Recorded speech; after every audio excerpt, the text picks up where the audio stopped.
பரிசுத்த நாமம் மகிமைப்படுவதாக. இந்த சந்தோஷமான பரிசுத்த ஓய்வு நாளுக்காக கர்த்தருக்கு ஸ்தோத்திரம். காலையிலே எழும்பணும் அப்படின்னு நான் ஆயத்தப்படுத்தி வைத்திருந்தேன். நேற்றைக்கு 2:30 மணிக்கு தான் கன்வென்ஷன் முடிச்சுட்டு வீட்டுக்கு வந்தேன். நைட்டில் கொஞ்சம் லேட்டாக நித்திரைக்கு சென்றேன்.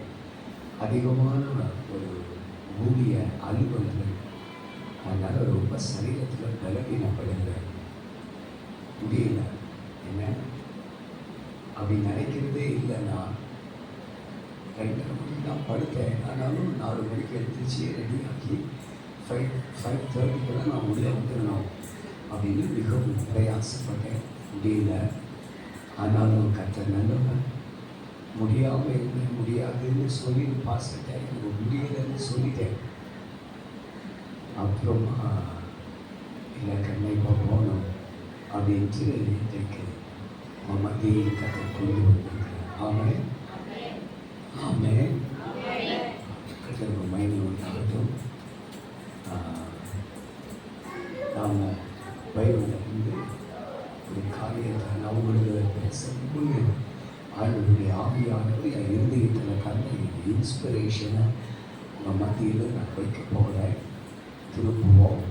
மத்தியில் எழுதின சுவிசேஷம் 21 அதிகாரம் 21, 22 ஆகிய வசனங்களை வாசிக்க போகிறோம். எல்லாரும் தன்மையை வச்சுக்கணுமா? எல்லாரும் திருப்புங்க. மத்தேயு 21, 22 என்ன வாசிமா? இயேசு அவர்களை நோக்கி, நீங்கள் சந்தேகப்படாமல் விசுவாசம் உள்ளவர்களாய் இருந்தால் இந்த அத்திமரத்துக்கு செய்ததை நீங்கள் செய்வதும் அல்லாமல் இந்த மலையை பார்த்து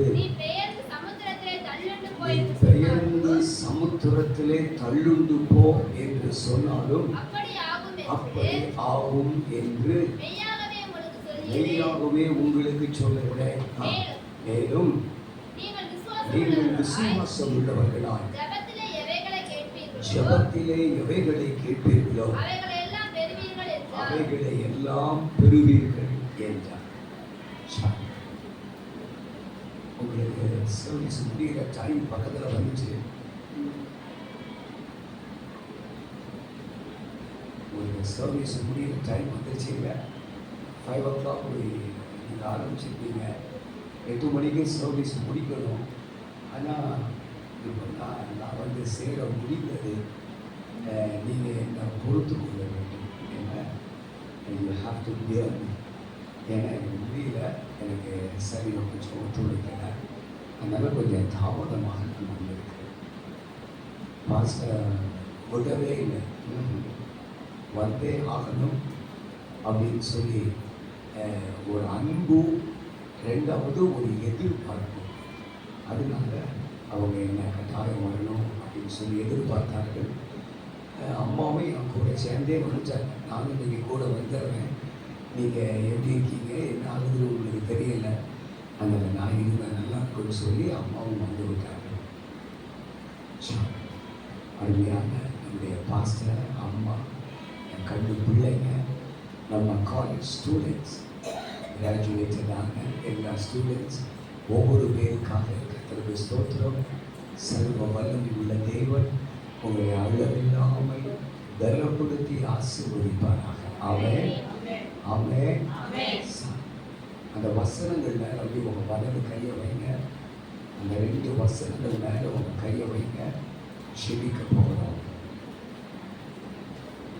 கிருபை சத்தியமும் உள்ள பரலோகத்தின் நல்ல தகப்பனே,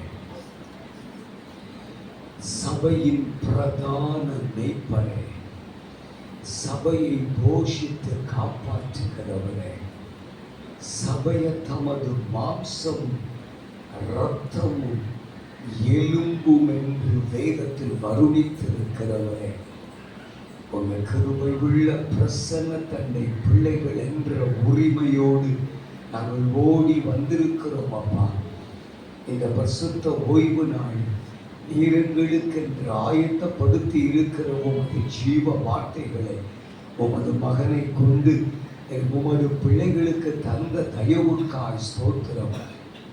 இப்போது உமது ஜீவனுள்ள வார்த்தையை இன்னும் கொஞ்ச நேரம் நாங்கள் தியானிக்க இருக்கிறோம். ஆண்டவரே, பரிசுத்த ஆவியானவர் எங்களோடு இருப்பீராக. பரிசுத்த ஆவியானவர் எங்களை நடத்துவீராக. பரிசுத்த ஆவியானவர் பெரிய காரியங்களை செய்வீராக. உங்க வல்லமை உள்ள பிரசன்னத்தில் ஒப்புவிக்கிறோம். நீர் பொறுப்படும் இந்த வேளை முழுவதையும் ஆண்டு கொள்ளும் அடியானை இந்த வேளை முழுவதையும் உமது கிருபைக்குள் மறைத்து வைத்துக் கொள்ள ஜெபிக்கிறேன். சகல தடைகளும் விலகட்டும். இயேசுவின் நாமத்தில் ஜெபிக்கிறோம் எங்கள் நல்ல பிதாவே. ஆமென், ஆமென். இயேசப்பா தன்னுடைய பிள்ளைகளுக்கு ஒரு அற்புதமான, அழுத்தமான, தெளிவான ஒரு ஆவிக்குரிய சத்தியத்தை தனது சீஷர்களுக்கு அவர் போதிக்கிறார். இது கிறிஸ்து தனது பிள்ளைகளுக்கு போதிக்க தனது இருதயத்தில் அவர் உணர்ந்திருந்து மிகுந்த தெளிவாய், அழுத்தமாய் தனது பிள்ளைகளுக்கு கற்றுக் கொடுக்கிறார். 4 சுவிசேஷங்களிலும் ஜெபத்தை குறித்து இயேசு போதித்த ஆழமான சத்தியங்களை நம்மால் பார்க்க முடியும். மலை பிரசங்கத்தில் ஏசப்பா ஜெபத்தை குறித்து தன்னுடைய பிள்ளைகளுக்கு கற்பித்தார். 6வது 7வது அதிகாரங்கள். ஆனால் அவருடைய வாழ்வே நமது ஜெப அபியாசத்துக்கு அல்லது வாழ்வு முறைக்கு உதாரணமாகும்படி அவர் நமக்கு ஜெபத்தை கற்பித்திருக்கிறார், காண்பித்திருக்கிறார், போதித்திருக்கிறார். இதெல்லாம் 4 சுவிசேஷங்களிலும் மிக அழகாக நம்மால் பார்க்க முடிகிறது.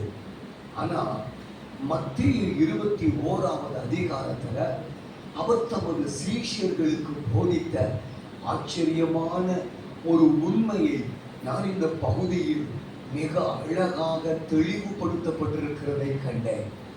இன்றைக்கு இந்த வசனங்களிலிருந்து 3 காரியத்தை 1, 2, 3 உங்களுக்கு சொல்லிக் கொடுக்க போறேன். நீங்கள் கருத்தோடு கவனத்தோடு என்னை பின்பற்றி வர வேண்டும். I wouldn't take much of your time. I will close it up as early as possible. எவ்வளவு சீக்கிரமா ஆராதனையில் வார்த்தையை உங்களுக்கு தந்து உங்களுக்காக ஜெபிக்க முடியுமோ அவ்வளவு சீக்கிரமாக கர்த்தருடைய வார்த்தையை உங்களுக்கு தந்து நான் முடித்து விடுவேன். ஆனால் மிக முக்கியமான ஒன்றை, நாம் அபியாசிக்க வேண்டிய ஒன்றை, அனுபவிக்க வேண்டிய ஒன்றை, ஆசீர்வதிக்கப்பட வேண்டிய ஒரு மகிமைக்குரிய மார்க்கத்தை உங்களோடு நான் பகிர்ந்து கொள்ள விரும்புகிறேன். ஆண்டவராகிய இயேசு கிறிஸ்து இந்த 2 வசனங்களை சார்ந்த ஒரு சம்பவத்தை இந்த பகுதியில் நமக்கு எழுதி கொடுத்திருக்கிறார். சரிதானா? இயேசப்பாவுடைய ஊழிய காலங்கள், அதாவது 33.5 வருஷம். அந்த 3.5 வருஷ ஊழியங்களில் இறுதி வார நிகழ்வுதான் நம்ம இன்னைக்கு வாசிக்க கேட்ட இந்த பகுதி. அந்த ஃபைனல் வீக் இயேசப்பா இந்த மண்ணில் ஒரு மனிதனாக கால் பதித்த இறுதி வாரத்தின் 7 நாட்களுடைய சம்பவங்களில் முதல் நிறைவேறுதல் தான் நாம் இப்பொழுது வாசித்த இந்த பகுதி. சரிதானா? இந்த பகுதிக்குள் என்ன நடக்கிறது என்று உங்களுக்கு காண்பிக்கிறேன் பாருங்கள். இயேசு பஸ்காவை ஆசரிப்பதற்கு எருசலேமுக்கு வருகிறார். அவர் எருசலேமுக்கு வந்திருந்து தங்குவதற்கு to relax or to rest அவர் எருசலேமில் இல்லாம பெத்தானியாவுக்கு வருகிறார். எருசலேமுக்கும் பெத்தானியாவுக்கும் சில மைல்கள் தூரம் தான், வெரி நியர். அதனால ஜெருசலம்ல இருந்து பெத்தானியாவுக்கு வந்து அங்கே தங்கி இருந்து பிற்பாடு எருசலேமுக்கு வருவார். ஒவ்வொரு நாளும் திங்கள், செவ்வாய், புதன், வியாழன் என்று எல்லா நாட்களும் அவர் பெத்தானியாவிற்கும் எருசலேமிற்கும் அவர் நடந்து கொண்டே இருக்கிறார். இப்ப இது அவருடைய இறுதி வாரத்தின் முதலாவது நிகழ்ச்சி. என்ன செய்யறாரு? பெத்தானியாவில் இருந்து எருசலேமுக்கு போகிறார். அவர் போகிற அந்த காலம் ஒரு பகற்காலம். அவருக்கு பசி உண்டாயிற்று. அதனால போகிற வழியில் அவர் கண்ட ஒரு அத்தி மரத்தை, அதனிடத்தில் கனிய தேடி பக்கத்துல போறார். பொதுவாக அத்தி மரம் இலைகளோடு இருக்குமானால் அதில் கனிகள் அதிகம் இருக்கும் என்பது இயல்பு. அந்த மரம் பார்ப்பதற்கு மிக பசுமையா, மிக செழிப்பாய், அதிக இலைகளோடு காணப்படுகிறது. ஏசப்பா அந்த மரத்துல கட்டாயம் கனிகள் இருக்கும் என்ற எதிர்பார்ப்போடு அந்த மரத்தை அப்ரோச் பண்றார். பக்கத்துல வந்து அந்த மரத்தில் கனியை தேடின போது அதுல கனிகள் இல்லை. நன்கு கவனியுங்கள். கனிகள் இல்லாது போன அந்த மரத்தை ஏசப்பா பார்த்து விட்டு உடனே அந்த மரத்தை சபிக்கிறார்.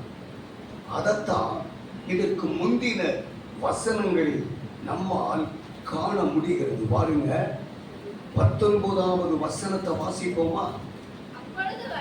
அப்பொழுது வழியருகே ஒரு அத்தி மரத்தை கண்டு அதனிடத்தில் போய் இலைகளை அன்றி வேறொன்றையும் காணாமல், நல்லா கவனிங்க, இனி ஒரு காலம் உன்னிடத்தில் கனி உண்டாகாதிருக்க கடவுது என்றார். அடுத்த சென்டென்ஸ் படிமா. உடனே அத்தி மரம் பட்டு போயிற்று. லிசன், ஏசப்பா அந்த மரத்துல கனியை தேடி வருகிறார். அந்த மரத்தில் கனிகள் இல்லை. உடனே அந்த மரத்தை அவர் சபிக்கிறார். இனிமேல் உன்னிடத்துல ஒரு காலமும் கனி உண்டாகாதிருக்க கடவுது என்றார். No more bear forth fruit. இனிமே உங்ககிட்ட கனியே இருக்காது அப்படின்னு சொல்லிட்டு. நல்லா கவனிங்க. பரிசுத்த வேதாகமத்தில் அத்தி மரம் என்பது ஒரு விசுவாசிக்கு அடையாளமானது. ஒரு விசுவாசிக்கு அடையாளமானது. திராட்சை தோட்டம் அல்லது திராட்சை கொடி என்பது ஒரு சபைக்குள் இருக்கிற ஒரு விசுவாசிக்கு உருவகப்படுத்தப்பட்டிருக்கிறது. இங்கே அத்தி மரத்தை குறித்து நம்ம படிக்கிறோம். இந்த அத்தி மரம் விசுவாசிக்கு நிழலாக வேதத்தில் எழுதப்பட்டிருக்கிறது. விசுவாசிகள் எத்தன்மை உடையவளாக இருக்கணும்? கனி கொடுக்கிறவர்களாக இருக்க வேண்டும். ஆமென் சொல்லுங்க, ஆமென் சொல்லுங்க. கனி கொடுக்க வேண்டும், கனி கொடுக்க வேண்டும். என்ன கனி? பைபிள்ல படிக்கும் போது 7 கனிகள் இருக்கிறது. ஆமா, there are 7 fruit in the Bible. பைபிள்ல போட்டிருக்கிற முதல் கனி என்ன தெரியுமா? மனம் திரும்புதலுக்கு ஏற்ற கனி. நான் ரட்சிக்கப்பட்டுட்டேன், நான் ஏசப்பா பிள்ளை, என் பேர் ஜீவ புத்தகத்தில் எழுதப்பட்டிருக்கிறது, வாரந்தோறும் ஆலயத்திற்கு வருகிறேன், வாரந்தோறும் தேவனை ஆராதிக்கிறேன், அவருடைய வேதத்தை சுமக்கிறேன், அவருடைய பிரசன்னத்தில் மண்டியிடுகிறேன், அவரை கூப்பிடுகிறேன். அவர் எனக்குள் இருக்கிறவர், அவர் என்னுடைய ரட்சகர், அவர் என்னோடு எனக்குள் வாசம் பண்ணுகிற என் ஆன்மீக மணவாளன், அவரினுடைய நாயகன், அவரினுடைய வாழ்வின் முழுமையையும் தன் கரத்தில் வைத்திருக்கிறவர் என்று நாம மற்றவர்களுக்கு முன்பு நம்மை அறிக்கையிடுகிற ஒரு தேவ மக்களாய் இருப்போமானால் நம்மிடத்துல காணப்பட வேண்டிய முதல் கனி என்ன தெரியுமா? Fruit of repentance. நான் மனம் திரும்பிட்டேன், நான் கர்த்தருடைய பிள்ளை, அவருடைய நாமம் எனக்கு தரிக்கப்பட்டிருக்கிறது, உடைய கிருபை உள்ள வார்த்தைகளை நான் உட்கொள்ளுகிறேன். அவரோடு நான் இருக்கிறேன். என்னுடைய நினைவு, என்னுடைய கண்கள், என்னுடைய கேள்வி, என்னுடைய உள்ளம், என்னுடைய உணர்ச்சி, என்னுடைய சிந்தை, என்னுடைய சித்தம், என்னுடைய நடை, உடை, பாவனை எல்லாவற்றிலும் தேவனை மகிமைப்படுத்துகிற மனம் திரும்புதலுக்கு ஏற்ற கனிகளை நான் கொடுக்கிறேன் அப்படின்னு நீங்கள் கனி நிறைந்தவர்களாக இருக்க வேண்டும். நம்பர் 2, இரண்டாவது என்ன கனி தெரியுமா? ஆவியின் கனி அப்படின்னு பைபிள்ல படிக்கிறோம். கலாத்தியர் 5வது அதிகாரம் 22, 23வது வசனங்கள்ல ஆவியின் கனி. இந்த கனிக்கு பேரு fruit of the spirit. நல்லா கவனிங்க. யார் இந்த கனியை நமக்குள்ள கொடுக்கிறவர் என்றால் பரிசுத்த ஆவியானவர். ஆவியானவர் இருந்தாதான் இந்த கனி நமக்குள் வெளிப்படும்.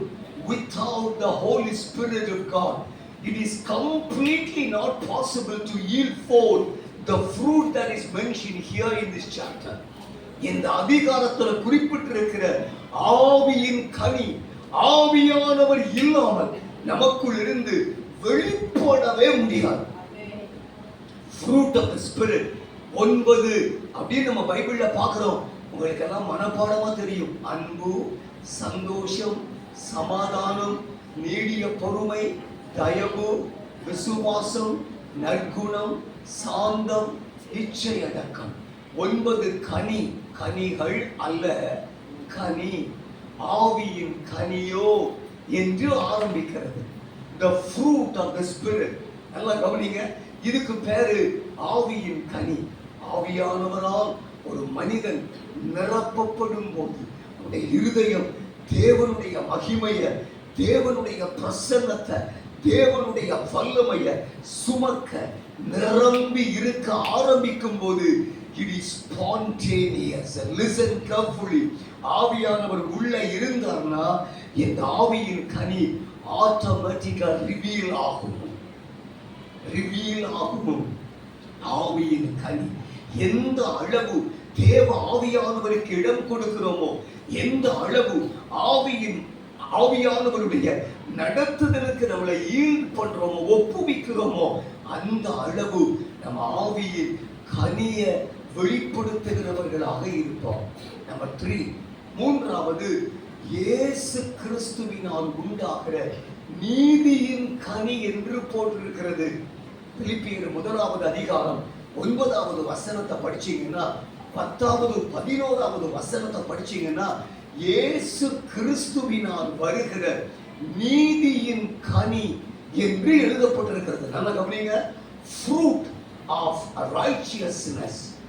நீதியின் கனி. இயேசு கிறிஸ்துவை எந்த மட்டும் வாழ்வில் பிரியப்படுத்தி அவரை பின்பற்ற நம்மை பூரணமாய் அர்ப்பணிக்கிறோமோ அதை வச்சுதான் இந்த நீதியின் கனி. இது எப்படி வருதா? இயேசு கிறிஸ்துவின் மூலமாய். லிசன், நல்லா கவனிங்க. இயேசு கிறிஸ்துவின் மூலமாய். எப்படி? இயேசப்பாவை பார்த்துக்கிட்டே இருக்கணும், நமக்கு முன்பாக நிறுத்தணும், அவருடைய வாழ்வை படிக்கணும். அவர் எப்படியெல்லாம் இருந்தாரு, நடந்தாரு, உடுத்தினாரு, ஜெபிச்சாரு, ஊழியர் செய்தாரு, ஆத்தும பாரமுள்ளவராக இருந்தாரு, மனதுருகினாரு, தன்னையே பிதாவுடைய சித்தத்திற்கு கீழ்ப்படிய ஒப்பு கொடுத்தார் என்பதை பார்க்கணும். அவரை எட்டி பார்க்க பார்க்க பார்க்க அவருக்குள் இருந்த அந்த திவ்ய சுபாவங்கள் நமக்குள்ள இம்பார்ட் ஆகும். சரிதானா? எப்படி ஒரு மனுஷன் வளர்ந்து பாருங்க. பப்ஜியா ஏதோ ஒரு கேம் சொல்லுவாங்க. பப்ஜி பார்த்தா எல்லாரும் என்ன செஞ்சாங்க? சுட்டு கொன்னுட்டாங்க. பப்ஜி கேம் எல்லாம் கொஞ்சம் வருஷங்களுக்கு முன்னால பப்ஜி கேம் ரொம்ப ஃபேமஸ். அதை மொபைல்ல பாக்குற பிள்ளைங்க அவனுடைய சொந்த தாய் தகப்பன கொன்று விட்ட பிள்ளைகள் கூட எனக்கு தெரியும். 14 வயது தம்பி தன்னுடைய தாயையும் தகப்பனையும் வீட்டுக்குள்ள இருந்த துப்பாக்கியிலிருந்து ஷூட் பண்ணிய கொன்று பைத்தியம் பிடித்தவனாக ஜெயிலுக்குள்ள அடைக்கப்பட்டான். திருச்சியில் நடந்த சம்பவம். Listen carefully. ஒரு உலக சம்பந்தப்பட்ட ஒரு கேம இவ்வளவு ஒரு ஆழ்ந்த ஒரு ஈடுபாடோட பார்க்கிற ஒருவனுக்குள்ள இந்த உலகத்தினுடைய தன்மைகள் வெளிப்படுகிறது போல இயேசுவை நமக்கு முன்பாக நிறுத்தி அவரையே பார்த்து கொண்டிருக்க வேண்டும். ஹல்லேலூயா. இயேசுவை எந்த மட்டும் நம்ம பார்க்கிறோமோ அந்த அளவு அவருடைய கனி, அவருடைய நீதியின் கனிகள் நம்முடைய வாழ்வில் விளங்கும். இன்னும் ஏசப்பா தன்னுடைய பிள்ளைகளுக்கு மத்தேயுல போதிக்கிறார், தேவனுடைய ராஜ்யத்துக்கேற்ற கனிகள். இன்னும் நம்ம எபிரேயர் 13 அதிகாரத்துல படிக்கிறோம், உதடுகளின் கனியாகிய ஸ்தோத்திர பலி என்று இருக்கிறது. நன்கு கவனியுங்கள். இப்படியாக கனிகள், ஒருவேளை 7 கனிகள் பைபிள்ல இருக்கு. நான் கொஞ்சம் வேகமாவே உங்களுக்கு போறேன், உங்க டைமை நான் அதிகம் எடுக்க விரும்பவில்லை. சரிதானா?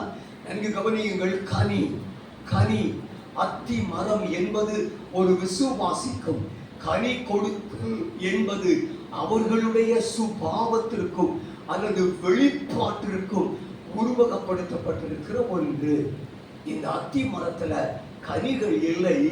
இயேசு அந்த அத்தி மரத்தை பார்த்து ஒரு காலம் உன்னிடத்துல கனி உண்டாகாது இருக்கும் சொல்லிட்டார். சீஷர்கள் இதெல்லாம் கேட்டாங்க. காலையில போயிட்டாங்க எருசலேமுக்கு போயிட்டு ஈவினிங்ல they are returning back to Bethany. மறுபடியும் சாயங்காலத்துல பெத்தானியாவுக்கு திரும்புறாங்க. அப்படி வரும்போது ஏசப்பா எந்த அத்தி மரத்தை பார்த்து இனி உன்னிடத்தில் கனி உண்டாவாது இருக்க கடவுதுன்னு சொன்னாரோ அந்த மரத்தை எட்டி பார்க்கறாங்க. அந்த மரத்தை பார்த்த போது அந்த மரத்தில் இலைகளே இல்லை.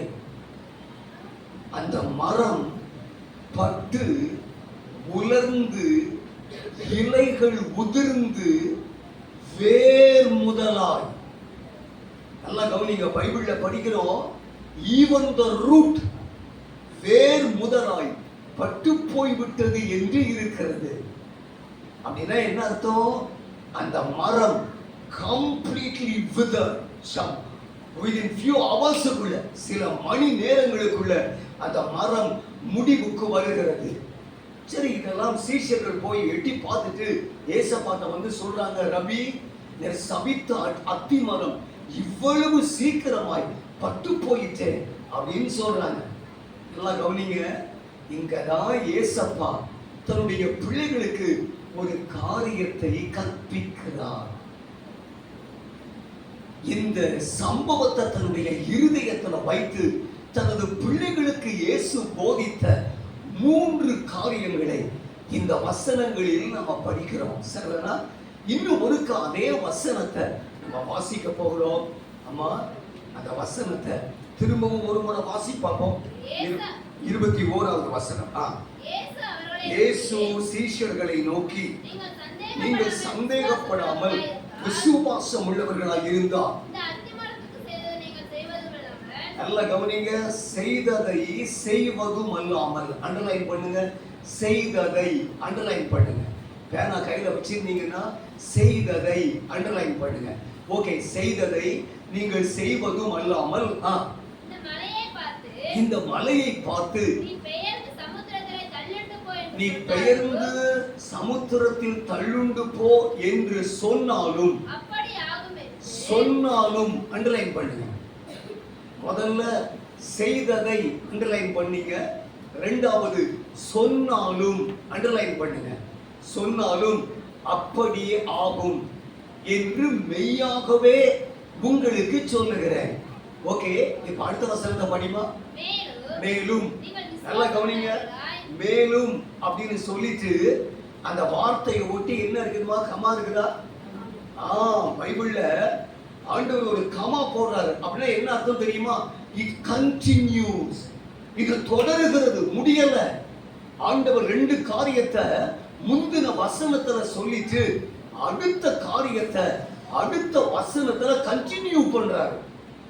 மேலும் அப்படின்னு சொல்லி கமா போடுறாரு. அப்போ முந்தின வசனத்தோடு 22வது வசனம் கண்டினியூ ஆகிறது. அதுல ஏசப்பா என்ன சொல்றாரு படிமா? மேலும் நீங்கள் விசுவாசம் உள்ளவர்களாய் ஜெபத்திலே எவைகளை கேட்பீர்களோ, ஆமா, மூணாவது ஏசப்பா சொல்றது கேட்பீர்களோ. அண்டர்லைன் பண்ணுங்க. முதலாவது செய்ததை, இரண்டாவது சொன்னாலும், மூன்றாவது கேட்பீர்களோ. எல்லாரும் எழுதிய பாருங்க. 3 வார்த்தை உங்களுக்கு சொல்லியிருக்கேன். இந்த காரியத்தை ஏசப்பா ஜெபத்தோட சம்பந்தப்படுத்துகிறார். Listen carefully. என் அன்பு தாயே, என் அருமை சகோதரியே, என் அன்பு தகப்பனே, என் அன்பு சகோதரனே, என் அருமை கண்மணி பிள்ளைகளை, லிசன் கேர்ஃபுல்லி.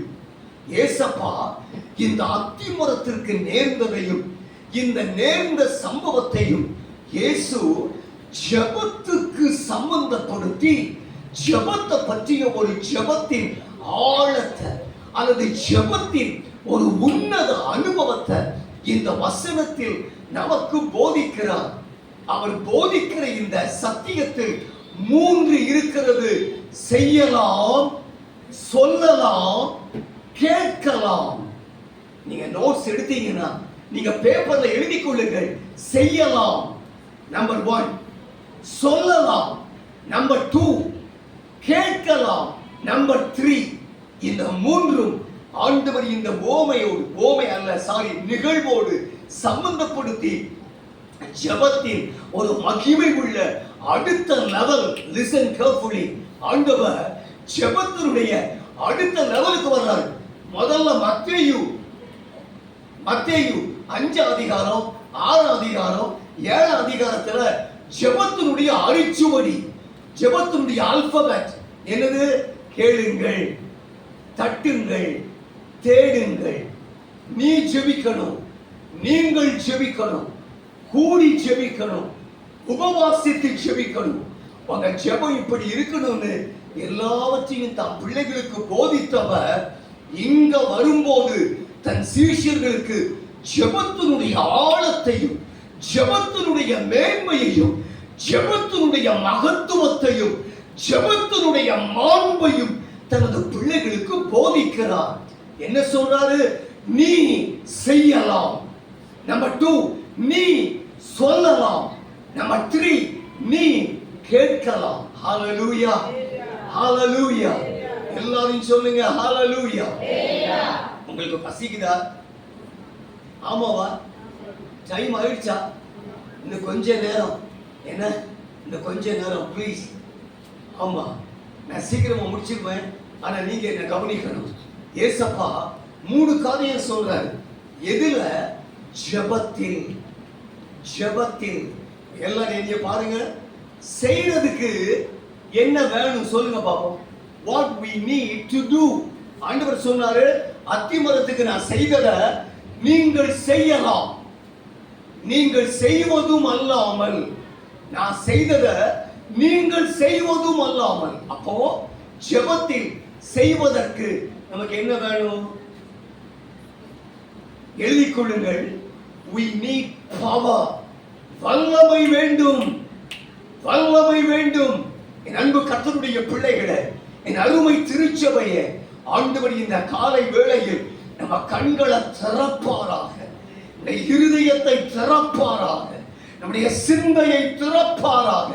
ஆண்டவர் சொல்றாரு, நான் உனக்கு கொடுக்கிற என்னுடைய வல்லமையால் ஜெபத்தில் நீ செய்யலாம். நீ செய்யலாம். எப்படி?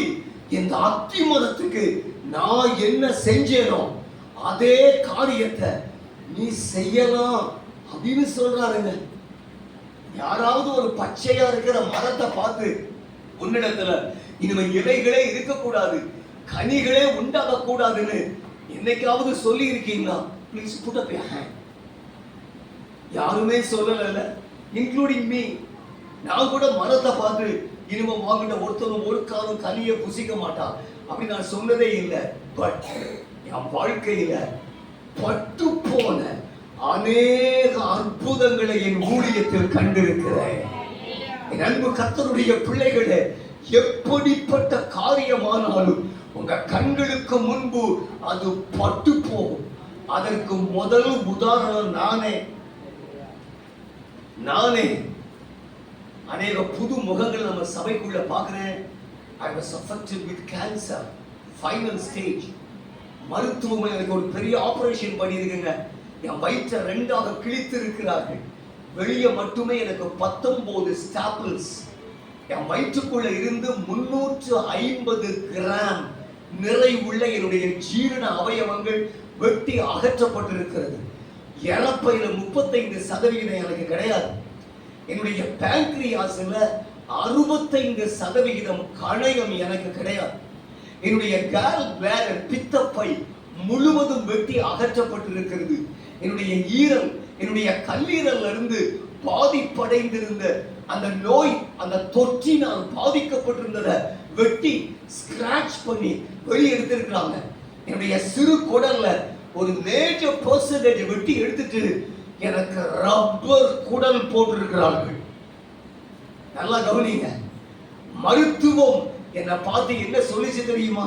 நீ ஒரு படிச்ச முட்டாள், உன் சரீரத்தினுடைய நிலை முடிந்தது, உனக்கு கொடுக்கிறதுக்கு மருந்தே மருத்துவ உலகத்தில் இல்லை, உனக்கு கொடுப்பதற்கு எந்த சிகிச்சையும் இல்லை, 2 நாட்கள் கூட உன்னால் இந்த உலகத்தில் வாழ முடியாது என்றது இந்த உலகம் அல்லது மருத்துவம் அல்லது மருத்துவ விஞ்ஞானம் அல்லது மருத்துவ தொழில்நுட்பம். Listen carefully.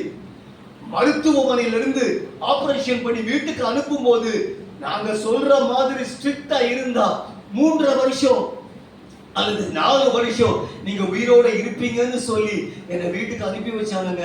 ஆனால் இன்று 24 வருஷமா ஆண்டவருக்காக ஓடிக்கொண்டே இருக்கிறேன். அவருடைய ஊழியத்தை செய்து கொண்டே இருக்கிறேன். அவருடைய வார்த்தையை அறிவித்துக் கொண்டே இருக்கிறேன். என் அன்பு கர்த்தருடைய பிள்ளைகள், நீங்கள் செய்யலாம். என் அன்பு தகப்பனே, என் அருமை மகனே, ஆண்டவர் இன்னைக்கு உன்னை பார்த்து சொல்றாரு, you can. உன்னால முடியும், நீ செய்யலாம். என் அன்பு தாயே, என் அருமை மகளே, ஆண்டவர் உங்களை பார்த்து சொல்றாரு, நீங்கள் செய்யலாம். அதுதான் ஜெபத்துல ஆண்டவர் கொடுக்கிற வல்லமை. செய்வதற்கு என்ன வேணும்? வல்லமை வேண்டும். பைபிள்ல ஒரு காரியத்தை உங்களுக்கு நான் சுட்டி காண்பிக்கிறேன், வாருங்கள். யாத்திராகமத்தின் புத்தகம் 14வது அதிகாரம் 15, 16 ஆகிய வசனங்களை வாசிக்க போகிறோம். யாத்திராகமம் 14வது அதிகாரம் 15, 16 ஆகிய வசனங்கள் வாசிமா. மோசேயை நோக்கி, நீ என்னிடத்தில் முறையிடுகிறது என்ன? புறப்பட்டு போங்கள் என்று இஸ்ரவேல் ஜனங்களுக்கு சொல்லு. நீ உன் கோலை ஓங்கி உன் கையை சமுத்திரத்திலே நீட்டி சமுத்திரத்தை பிளந்து விடு. அப்பொழுது இஸ்ரவேல் புத்திரர் சமுத்திரத்தின் வழியாய் நடந்து வெட்டாந்தரையில் நடந்து போவார்கள். நல்லா கவனிங்க, எல்லாரும் எண்ணிய பாருங்க. இந்த சம்பவம் நமக்கு தெரிஞ்சது. இஸ்ரவேல் ஜனங்கள் எகிப்துக்குள்ள இருந்து வெளியே வர்றாங்க. சிவந்த சமுத்திரத்துக்கு பக்கத்துல வந்து பாளையம் இறங்குகிறார்கள். திடீர்னு கொஞ்ச நேரம் ஆகி எட்டி பின்னால பார்த்தா பார்வோன் எகிப்தினுடைய 600 பிரதான ரதங்கள் பூட்டி தன்னுடைய முழு சேனையோடு இஸ்ரவேல் ஜனங்களை பின்தொடர்கிறார். முடிஞ்சோன்னு நினைச்சாங்க. முன்னால போக முடியாது கடல், பின்னால போக முடியாது ஃபாரோ, பக்கங்கள்ல ஓட முடியாது வனாந்தரம். எப்படி போய் எங்க தப்பிக்கிறது? வசமா மாட்டணும். அவங்க எல்லாம் மோசே கிட்ட வந்து சொல்றாங்க, நாங்க எகிப்திலேயே அடிமைகளா இருந்து அவங்க கையால செத்து போயிருந்தா கூட தாவில எங்களை கொண்டு வந்து இந்த வனாந்தரத்துல அனாதையா கொண்டு போடுறதுக்காக எங்களை கூட்டிட்டு வந்தீங்களா ஐயா? மோசே மோசே, இப்படி ஒரு ஆபத்து, இப்படி ஒரு சவால், இப்படி ஒரு எதிரியினுடைய உபாயம், இப்படி ஒரு பேர் ஆபத்து எங்களுக்கு இருக்குன்னு உங்களுக்கு தெரியாதா? ஆண்டவர் இதை குறித்து உங்ககிட்ட பேசலையோ? அவங்க வந்து கொஸ்டின் ஆஃப்டர் கொஸ்டின். நல்லா கவனிங்க. பைபிள்ல இந்த டெக்ஸ்ட படிச்சுக்கிட்டு இருந்தாங்க. ஆண்டவர் என்ன சொல்றாரு? ஸ்டாப். யாங்கிட்ட கேட்டுக்கிட்டே இருக்கிறீங்க, யாங்கிட்ட பேசிக்கிட்டே இருக்கிறீங்க. This is time to do. நல்லா கவனிங்க. பைபிள் கமெண்ட்ரியில இந்த டெக்ஸ்ட படிக்கும் போது எப்படி இருக்கு தெரியுமா? மோசே ஜெபம் பண்ண, ஜெபத்தை நிறுத்து. Stop your prayer. இது நீ செயல்பட வேண்டிய நேரம். நீ செயல்பட வேண்டிய நேரம். எதுவும் கையில் இருக்கிற கோல இந்த சமுத்திரத்தை நீயே பிளந்து விடு என்கிறார். அப்பா, என் அன்பு கர்த்தருடைய பிள்ளைகளே, ஆண்டவர் மோசேக்கு சொல்ற வார்த்தை என்னது? டிவைட் தி சீ. என்ன பண்ணணுமா? உன் கையில இருக்கிற கோலை சமுத்திரத்துக்கு நேர நீட்டி.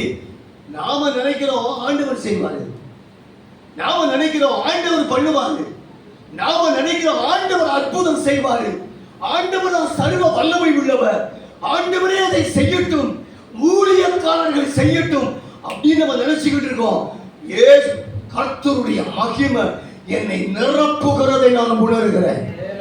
ஆவியானவர் இன்னைக்கு காலையில சபைக்கு சொல்றாரு, நீ செய்ய வேண்டிய நேரம் வந்தது, நீ செய்ய வேண்டிய காலம் வந்தது. அற்புதங்களை பார்க்க வேண்டிய நேரம், அடையாளங்களை பார்க்க வேண்டிய நேரம், சமுத்திரங்களை பிளக்க வேண்டிய நேரம், தடைகளை பிளக்க வேண்டிய நேரம், அற்புதங்களை காண வேண்டிய நேரம் இப்பொழுது வந்திருக்கிறது. எதுவும் கையில் உள்ள கோல், அது என்ன கோல்?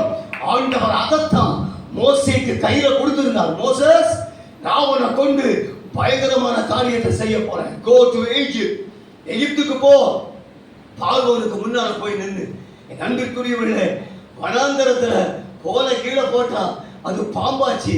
அதை பிடிக்க சொன்னார் ஆண்டவர். பிடிக்கிறதுக்கு பக்கத்துல போறதுக்கு அவனுக்கு பயம். ஆனா பக்கத்துல போய் அதன் வாலை பிடிச்சான். மறுபடியும் கோல் ஆயிடுச்சு. இன்னைக்கு அதே கோலை ஆண்டவர் சொல்றாரு, நீ தூக்கிட்டு போன அன்னைக்கு சொன்னத இன்னைக்கு அவனுக்கு ரிமைண்ட் பண்றாரு. அம்மா, என் அன்பு சகோதரியே, என் அருமை தகப்பனை, என் கண்ணு பிள்ளைகளை ஆண்டவர் சொல்றாரு, நான் உனக்கு செய்திருக்கிற என்னுடைய வாக்குத்தத்தங்கள், என்னுடைய உடன்படிக்கை, உன்னோடு நான் செய்திருக்கிற என்னுடைய உறுதி உள்ள தீர்க்கமான வெளிப்பாடுகள், அதுதான் உன் கையில நான் தந்திருக்கிற கோல். எந்த சூழ்நிலை உனக்கு சாதகம் ஆகணும்னு ஆவியானவரால் வழிநடத்தப்பட்டு அந்த எல்லைக்குள்ள பிரவேசிக்கிறாயோ, நீயே அந்த வசனத்தை எடு, நீயே அந்த வாக்குத்தத்தத்தை எடு, நீயே அந்த தீர்க்க தரிசனத்தை எடு, நீயே அந்த உடன்படிக்கையை எடு, நீயே அந்த கிருபையை எடு. உனக்குள்ள அந்த வல்லமை இருக்கிறது ஆண்டவர் சொல்றார். உனக்குள்ள அந்த வல்லமை இருக்கிறது, உனக்குள்ள அந்த அதிகாரம் இருக்கிறது, உனக்குள்ள அந்த கிருபை இருக்கிறது. நீ எடுத்து சமுத்திரத்தை நீயே பழந்துருன்னு சொல்ற.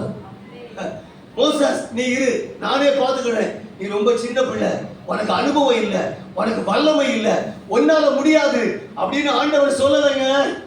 ஹலோ, எங்க ஐயா வரட்டும், அம்மா வரட்டும், யாராவது வரட்டும், நோ டியர். ஆண்டவர் இன்னைக்கு காலையில சபைக்கு சொல்றாரு, இது என் சரீரமாகிய என் பிள்ளைகளுக்கு நான் கொடுத்திருக்கிற வல்லமை, வல்லமை, வல்லமை. நீங்க முழங்காலம் அடக்கும் போது, நீங்க ஜெபிக்கும் போது இந்த வல்லமை வெளிப்படும், வெளிப்படும். அது எவ்வளவு பெரிய சமுத்திரமானாலும் உங்க முன்னால பிளந்து போய்விடும். எத்தனை பேர் நம்புறீங்க? நல்லா கையை தட்டி ஆண்டவரை ஸ்தோத்திரம் பண்ணுங்க. நல்லா கத்தாவே, அப்படிப்பட்ட ஒரு வல்லமையா நீர் எனக்கு தந்திருக்கிறதற்காக உமக்கு ஸ்தோத்திரம் சொல்லுங்க, ஸ்தோத்திரம் சொல்லுங்க. ஹalleluya, ஹalleluya. வல்லமையின் ஆவியானவர் எனக்குள் வந்துவிட்ட காரணத்தினால் பொல்லாத சாத்தானை ஒரு சொல்லால விரட்டிடுவேன் அப்பா பாடியிருக்காரு. ஏன்னா பவர் ஆவி எனக்குள்ள இருக்குது. அந்த பய ஆவிக்கு நான் பயப்படுவது இல்லை. ஹalleluya.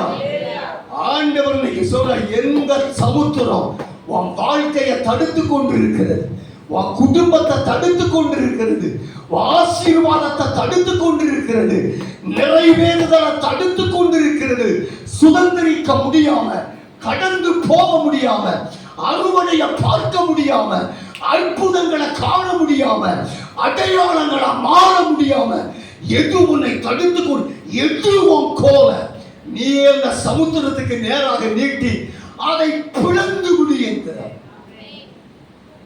19வது வசனத்தை படிமா. யாத்திராகமம் 14:19. அப்பொழுது இஸ்ரவேல் புத்திரர் சேனைக்கு முன்பாக நடந்தார். தேவதூதனானவர் அவர்களுக்கு பின்னாக நடந்தார்.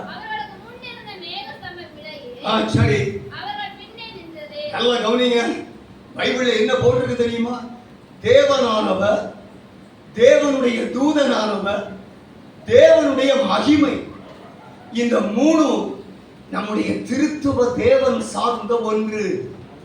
தேவன் பிதாவானவர், தேவனுடைய தூதனானவர் ஏசப்பா, மகிமை அல்லது மேகம் அது பரிசுத்த ஆவியானவர்.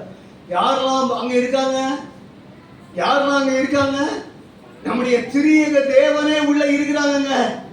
ஹலோ அம்மா, உங்க வீட்டுல, உங்க பிசினஸ்ல, ஐயா என் அன்பு மகனே, உங்க வாழ்க்கையில நீங்க எதை விரும்பி, எதை நம்பி, எதை எதிர்பார்த்து அந்த காரியம் நடக்கல, ஒரே தடையா இருக்கு, இந்த காரியத்தை பிளந்து முன்னேற முடியல. ஒருவேளை உங்க ஊழியமா கூட இருக்கலாம். ஆவியானவர் என்னை அழுத்துகிறார். நீங்க பார்க்க முடியாத அந்த சுதந்திர வீதத்தை எடுத்துக்கொள்ள முடியாமல் உங்களை தடுத்து கொண்டிருக்கிற சமுத்திரத்தை பிளந்து விடு. அந்த வல்லமை உன் கையிலேயே இருக்கு. You have that power. உனக்குள்ள அந்த வல்லமை இருக்கிறது. நீதான் அதை பயன்படுத்தணும். எனக்கு ரொம்ப ஆச்சரியமானது என்ன தெரியுமா?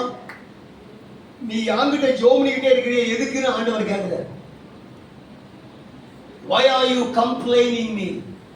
முறையிடுதெல்லாம் என்னது? ஒருத்தரை பற்றி அடுத்தவங்க கம்ப்ளைண்ட் பண்றதுன்னு அர்த்தம். ஆண்டவரே, நீங்க தான் போச்சு, நீங்க நாங்க எல்லாம் வந்தோம், இந்த வனாந்திரத்துல மாட்டிக்கிட்டோம், முன்னால கடல், பின்னால பார்வோன், எங்கேயும் போக முடியாது, அகப்பட்டு கொண்டோம், நாங்க சாக போறோம். எங்க ஜனங்கள் எல்லாரும் வந்து என்கிட்ட கேள்வி கேட்கிறாங்க, எனக்கு பதிலே இல்லை, என்ன சொல்றதுன்னு தெரியல, என்ன செய்யறதுன்னு தெரியல. ஆண்டவர் சொல்றாரு, நீ செய்கிற நேரம் வந்து விட்டது. நான் உனக்கு தந்தை என் வல்லமையை விளங்க செய்கிற நேரம் வந்து விட்டது. உன் கையில உள்ள கோலை எடு, சமுத்திரத்துக்கு நேராக நீட்டு, அதை பிளந்து விடு. நண்பு கர்த்தருடைய பிள்ளைகளே, வியாதியோ, தரித்திரமோ, வேதனையோ, போராட்டங்களோ, மனிதர்களோ, சூழ்நிலையோ, மாந்திரீகமோ, செய்வனைகளோ, எந்த விக்கிரகமோ, அசுத்தமோ, எந்த பாவ கிரியையோ தேவனோடு சஞ்சரிக்க இயலாமல் தடுத்து கொண்டிருக்கிற, முன்னேற முடியாது இருக்கிற, சுதந்திரிக்க முடியாமல் தடுத்து கொண்டிருக்கிற எந்த காரியத்தையும் பிளக்கிற வல்லமைய ஆண்டவர் நம்முடைய கையில தந்திருக்கிறார். ஆமென் சொல்லுங்க. ஹalleluya, ஹalleluya, ஹalleluya. ஆமென். ஆண்டவர் சொல்ற எடு கோலை, சமுத்திரத்துக்கு நேராக நீட்டி பிளந்து விடுன்னு சொல்றார். இப்ப மோசே கையில அப்படி கோலை எடுக்கிறான். என் ஆண்டவர் எனக்கு சொன்ன வார்த்தையின்படி இந்த சமுத்திரம் இப்பொழுது எங்களுக்காக பிளக்கட்டும்னு சொல்றான். நல்லா கவனிங்க, நல்லா கவனிங்க. 15 அதிகாரத்துல போட்டிருக்கு, அவருடைய நாசியின் சுவாசத்தால் ஜலம் பிளந்து பிரிந்து போயிட்டான். ஆமென், ஆமென். எல்லாம் கவனிங்க. மோசே கையை நீட்டுறாரு, தேவன் பின்னால இருந்து அப்படி அவ்வளவு பேசலாம் ஒண்ணுமே இல்லை. அவர் நாசியிலிருந்து வந்த சுவாசம் அப்படின்னாரு பாருங்க. சமுத்திரமே 2ஆக பிளந்து விட்டது. உங்க உதடுகள் அல்லது உங்க உள்ள விரும்புகிற அந்த மகத்தான ஒரு அற்புதத்தை, அந்த அதிசயத்தை நீங்க காணும்படி கர்த்தர் உங்க கையில தந்திருக்கிற அந்த கோலை எடுங்க, அந்த வாக்குத்தத்தத்தை எடுங்க, அந்த தீர்க்க தரிசனத்தை எடுங்க, அந்த சொப்பனத்தை எடுங்க, அந்த உடன்படிக்கையை எடுங்க. உங்க சூழ்நிலை எவ்வளவு மோசமா இருந்தாலும் பரவாயில்ல, எவ்வளவு பெரிய சிரத்தைய, எவ்வளவு பெரிய சிறையிருப்ப, எவ்வளவு பெரிய இயலாமைய, எவ்வளவு பெரிய பேராபத்தை, எவ்வளவு பெரிய கைவிடப்பட்ட நம்பிக்கையை இல்லாத ஒரு சூழ்நிலை ஆனாலும் பரவாயில்ல. ஆண்டவர் சொல்றார், எடுவோம் போல நீட்டு அந்த சூழ்நிலைக்கு எதிரு நீ இப்போது செய்ய வேண்டிய நேரம் வந்திருக்கிறது. பக்கத்தில் உள்ளவங்க கையை பிடிச்சு ஒரு குலுக்கி சொல்லுங்க, நீங்க செய்ய வேண்டும். ஹalleluya. நீங்கள் செய்ய வேண்டும். சொன்னீங்களா? சொன்னீங்களா? சொன்னீங்களா? அடுத்த பக்கம் திரும்புங்களேன். அடுத்த பக்கம் ரைட்ல திரும்புறீங்கல்ல, இவன் லெஃப்ட்ல திரும்புங்க. லெஃப்ட்ல திரும்பி பக்கத்தில் உள்ளவங்க கையை பிடிங்க. அவங்க கையை பிடிச்சி சொல்லுங்க, நீங்கள் செய்ய வேண்டிய நேரம் வந்தது. ஆமென், ஆமென். அன்பு கர்த்தருடைய பிள்ளைகளே, இது நாம செய்ய வேண்டிய நேரம். இது நாம செயல்பட வேண்டிய நேரம். நமக்குள் இருக்கிற வல்லமை வெளிப்பட வேண்டிய நேரம். அற்புதங்களை காண வேண்டிய நேரம். சமுத்திரங்கள் பிளக்க வேண்டிய நேரம். தேவனுடைய வல்லமை வெளிப்பட வேண்டிய நேரம். ஆண்டவர் தந்த தீர்க்க தரிசனங்களை சுதந்திரிக்க வேண்டிய நேரம். ஆண்டவருடைய தீர்க்க தரிசனங்கள் நடக்க வேண்டிய நேரம். நம்பிக்கை வாசலுக்கு ஆண்டவர் தந்த வாக்குத்தத்தத்தை ஏன் போட்டு பெட்டிக்குள்ள எங்கேயோ மறைச்சு வச்சிருக்கீங்க? ஆனால் எட்டுவோம் கோல. இது நீ செயல்பட வேண்டிய நேரம். இது உன் வல்லமை வெளிப்பட வேண்டிய நேரம்.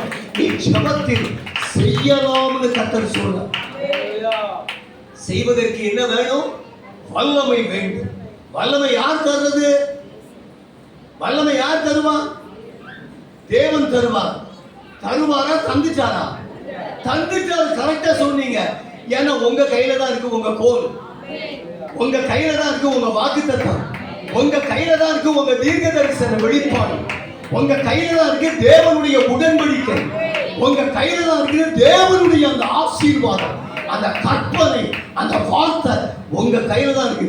நீட்டுங்க, அதை பார்த்து பேசுங்க. அப்படியே உங்களுக்கு கீழ்ப்படும். ஆண்டவர் சொல்றாரு, அத்தி மரம் சாயங்காலம் வர்றதுக்குள்ள பட்டு வேறு முதலாய் ஒண்ணுமே இல்லாம போயிடுச்சு. அப்படிப்பட்ட வல்லமைய கர்த்தர் உங்க வாழ்க்கையில செய்வார். நம்பர் 2. ரெண்டாவது என்ன பார்த்தோம்? சொல்லலாம். எல்லாரும் சொல்லுங்க. இன்னும் ஒருக்க சொல்லுங்க. நீங்க சாப்பிடாம பேசுறீங்கன்னு எனக்கு தெரியுது. நானும் காலையில சாப்பிடாம தான் வந்திருக்கேன். என்ன? நானும் காலையில சாப்பிடாம தான் வந்திருக்கேன். என்னுடைய அனுபவம் என்னன்னா, ஃபாஸ்டிங் இருந்தா கூட 3 மடங்கு சத்தம் போடலாம். வயிறு ரொம்பிட்டுன்னா வெளியே சத்தமே. இது என் அனுபவம். உங்களுக்கு எப்படின்னு எனக்கு தெரியல. சேம் தானே? ஆமா, சேம் தான். எல்லாம் கவனிங்க. எம்டி ஸ்டமக்ல தான் we can shout more. வயிறு நிரம்பிட்டுன்னா அதுக்கு மேல சத்தம் வராது. ஐயா ஐயா சிங்கங்களே, ஆண்டவர் இன்னைக்கு சொல்றாரு, ஆண்டவர் இன்னைக்கு சொல்றாரு, நீ செய்யலாம், நீ செய்யலாம். நம்பர் 2, நீ சொல்லலாம். நல்லா கவனிங்க. சொல்றதுக்கு என்ன வேணும்? செய்யறதுக்கு வல்லமை வேணும். சொல்றதுக்கு என்ன வேணும்? என்னமா? வார்த்தை வேணுமா? சரி, ஓகே, குட். உங்களுடைய அந்த பெர்ஸ்பெக்டிவ் இஸ் ஓகே. ஆனா பைபிள்ல எனக்கு ஆண்டவர் தந்த வெளிச்சத்தை சொல்றேன் பாருங்க. சொல்றதுக்கு we need authority. பாஸ்டர் சொல்லலாம். நீங்க சொல்ல முடியுமா? பாஸ்டர் கிட்ட முடியுமா? you can't speak or you can't speak out. அதிகாரம் யாருகிட்ட இருக்கோ அவங்க டாஸ்மாக் கடை 717 தூக்கி தூர போடுறான். யார் சொன்னது?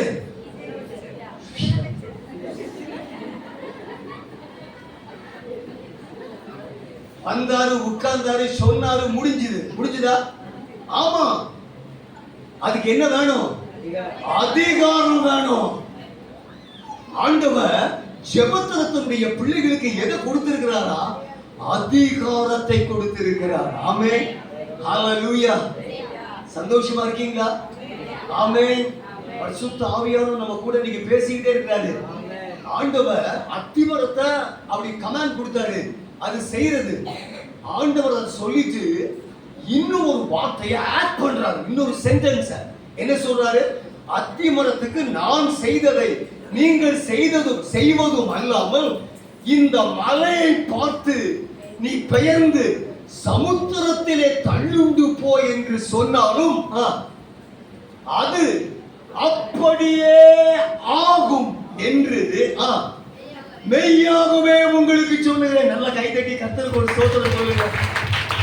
எல்லாம் கை தட்டுங்க, முழு பலத்தோட கை தட்டுங்க. ஹalleluya, ஹalleluya, ஹalleluya. ஆண்டவர் சொல்றாரு, ஜெபத்தில் நீ சொல்லலாம், நீ சொல்லலாம். ரொம்ப டைம் எடுக்கல, குயிக் அப்படியே பைபிளுக்குள்ள வந்துடுற. வாங்க திருப்புங்க. யோசுவாவின் புத்தகம் 10வது அதிகாரம் 12வது வசனத்திலிருந்து படிக்க போறோம். யோசுவா 10வது அதிகாரம் 12வது வசனம். சீக்கிரம் படிங்க, சீக்கிரம் படிங்க, டைம் ஆயிடுச்சு. சரி, அந்நாளிலே யோசுவா கர்த்தரை நோக்கி பேசி இஸ்ரவேலுடைய கண்களுக்கு முன்பாக, சூரியனே நீ கிபியோன் மேலும், சந்திரனே நீ ஆயலோன் மேலும், ஆயலோன் பள்ளத்தாக்கின் மேலும் தரித்து நில்லுங்கள் என்றான். சரி, சரி, ஓகே. யாசரின் புத்தகம் எழுதப்பட்டிருக்குது, நல்லா கவனிங்க. அப்படியே அந்த டெக்ஸ்ட படிச்சுக்கிட்டே கீழே வந்தீங்கன்னா அதுல ஆண்டவர் என்ன சொல்ல தெரியுமா? இப்படி ஒரு மனுஷனுடைய சத்தத்தை அல்லது வார்த்தையை கேட்டு ஆண்டவர் செய்த அற்புதம் அதுக்கு முன்னாலேயும் கிடையாதா, அதுக்கு பின்னாலே இருக்குதாமா? இருக்குதா? அந்த வசனத்தை படி. எந்த வசனம்? 16 படிமா. இப்படி கர்த்தர் ஒரு மனிதனுடைய சொல் கேட்டு அந்நாளை ஒத்த ஒரு நாள். நல்லா கவனிங்க, நல்லா திக்கா நீங்க அண்டர்லைன் பண்ண வேண்டிய வேர்ட் என்ன தெரியுமா? அதற்கு முன்னாவது, அதற்கு முன்னாவது, அதற்கு பின்னும் இல்லை, அதற்கு பின்னாவது. அப்படி நடக்கவே இல்லை. அம்மா, அம்மா, என் அன்பு சகோதரியே, என் கண்ணு பிள்ளைகளே, அப்பா, அண்ணன், என் அருமை சபையே, ஆண்டவர் சொல்றாரு, மனுஷனுடைய சொல் கேட்டு நீங்க சொல்லலான்னு ஏசப்பா சொன்னார்ல பைபிள்ல. ஏசப்பா நீ சொல்லலாம், ஜெபத்துல சொல்லலாம். அந்த அதிகாரம் உன் உதடுகளில் இருக்கிறது, அந்த அதிகாரம் உன் நாவில் இருக்கிறது. உன் நாவு இருபுறமும் கருக்குள்ள ஒரு பட்டயம். உன் நாவு ஒரு மகிமை உள்ள போர் ஆயுதம். உன் நாவு பேசும் போது அந்த வார்த்தையின் தொனி, அந்த வார்த்தையின் சத்தம், அந்த வார்த்தையின் அதிகாரம் அப்படியே காரியங்களை ரூபிக்கிறது. அன்பு கர்த்தருடைய பிள்ளைகளே, ஒரு மனுஷனுடைய வார்த்தையை கேட்டு இப்படி செய்த ஒரு நாள் அதற்கு முன்னும் அதற்கு பின்னும் இல்லை என்று எழுதப்பட்டிருக்கிறது. ஐயா, அம்மா, பைபிள்ல ஆண்டவர் எழுதி கொடுத்ததெல்லாம் நமக்கு தானே, நம்ம பிள்ளைகளுக்கு தானே. பைபிள்ல மோசே சொல்றாரு, வெளிப்படுத்தப்பட்டவைகள் எங்களுக்கும் எங்கள் பிள்ளைகளுக்கும், வெளிப்படுத்தப்பட்டவைகள் சபைக்கும் சபையில் உள்ள விசுவாச பிள்ளைகளுக்கும், வெளிப்படுத்தப்பட்டவைகள் சபையின் மேய்ப்பனுக்கும் போதகனுக்கும், கர்த்தருடைய வார்த்தையை அறிவிக்கிற ஊழியராகிய எனக்கும். ஆண்டவர் சொல்றாரு, நீயும் சொல்லலாம், நீயும் சொல்லலாம். என் அன்பு கர்த்தருடைய பிள்ளைகளே, நில்லு அப்படின்னா அப்படியே நிற்குமா? அப்படியே நிற்குமா? யார் செய்தது? யோசுவா செய்தார். யோசுவா யாரு? மோசேயுடைய பணிவிடைக்காரர். இஸ்ரவேல் ஜனங்களுக்குள்ள ஒரு கோத்திரத்தினுடைய தலைவனாய் தேவனால் அபிஷேகம் பண்ணப்பட்டவர்.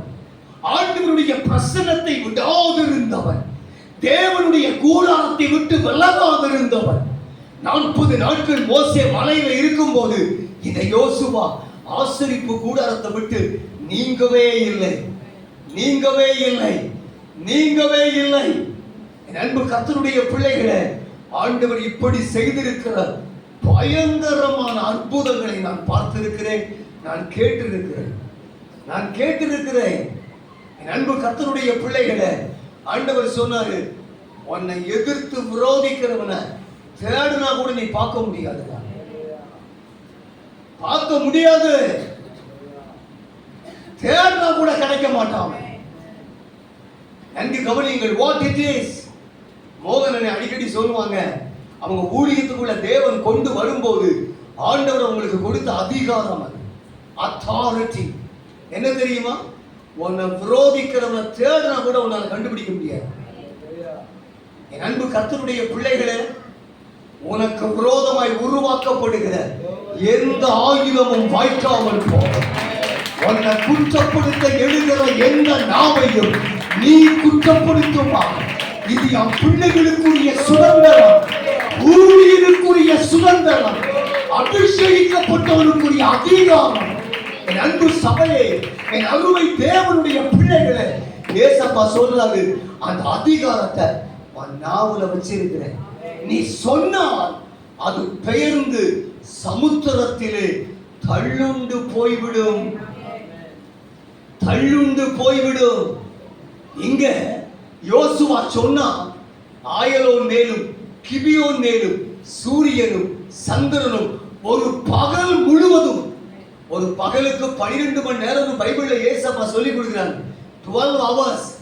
நல்லா கவனிக்க. காலையில 8 மணிக்கு அவங்க யுத்தத்துக்கு போய் 8 மணிக்கு யோசுவா அந்த வார்த்தையை சொல்லி இருந்தான்னா, ராத்திரி 8 மணி ஆகிற வரைக்கும் காலையில 8 மணி மாதிரியே இருந்துச்சு. ஹலோ, ஆண்டவர் சொல்றாரு, நீ சொல்லலாம், நீ ஜெபத்துல சொல்லலாம். நம்ம இந்த காரியத்தை தெரியாம இருந்துட்டோமே, இந்த சத்தியத்தை அறியாம இருந்துட்டோமே, நமக்கு கொடுக்கப்பட்ட வல்லமையையும் நமக்கு கொடுக்கப்பட்ட அதிகாரத்தையும் பயன்படுத்தாமலே இருந்து விட்டோமே, பயன்படுத்தாம இது நிமித்தமாய் நாம் இழந்து போனவைகள் எத்தனை, மேற்கொள்ள முடியாத சத்துருக்கள் எத்தனை, எல்லைகளை சுதந்திரிக்க முடியாமல் விட்டுவிட்டவைகள் எத்தனை, ரட்சிக்க கர்த்தருக்குள்ளே இழுத்துக் கொண்டு வர வேண்டிய குடும்பங்கள் இன்னும் அப்படி எப்படி இருக்கிறாங்க. இன்னும் கர்த்தருடைய விடுதலைக்குள்ள வர முடியாதவர்கள் அநேகர் இருக்கிறார்கள். இந்த சிலுவைப்பட்டிய ஆண்டவருடைய மகிமைக்கென்று, அவருடைய ராஜ்யத்திற்கென்று சுதந்திரிக்கிற ஒரு வலுவான அவருடைய சபையால், அவருடைய சரீரமால், அவருடைய உதடுகளால், அவருடைய நாவால், அவருடைய வாயால் நீங்க இருக்கணும். You are a prophet. உங்க வாயில தேவனுடைய அதிகாரம் இருக்கிறது. நீங்க சொல்ல முடியும், நீங்க சொல்ல முடியும். நீங்க சொன்னால் அது நடக்கும். அதற்கு முன்னும் நடந்ததில்லை, அதற்கு பின்னும் நடந்தது இல்லை. என் அன்பு கர்த்தருடைய பிள்ளைகளே, ஆண்டவர் ஜெபத்தினுடைய அடுத்த ரல்ம, அடுத்த இடத்தை நமக்கு காண்பிக்கிறார் பாருங்க. ஏசப்பா சொல்றாரு, நீ ஜெபத்தில் சொல்லலாம், சொல்லலாம்.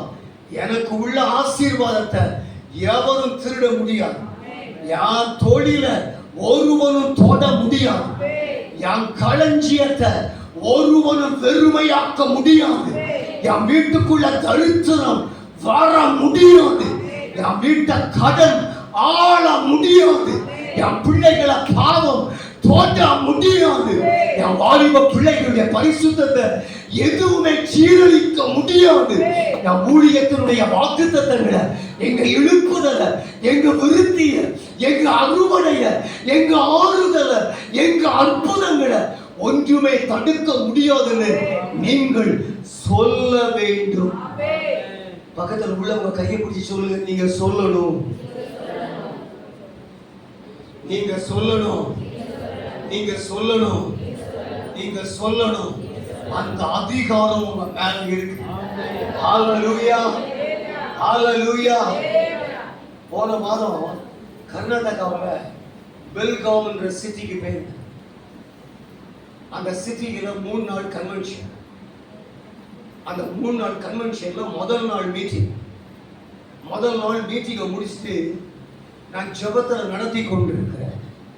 ஆண்டவர் சொல்றாரு, இந்த கூட்டத்துக்குள்ள இந்த மாறிப்பட்ட பிரச்சனை உள்ளவங்கலாம் இருக்காங்க, அவங்களுக்காக ஜோமுன்னு மகனேன்னு சொன்னேன்.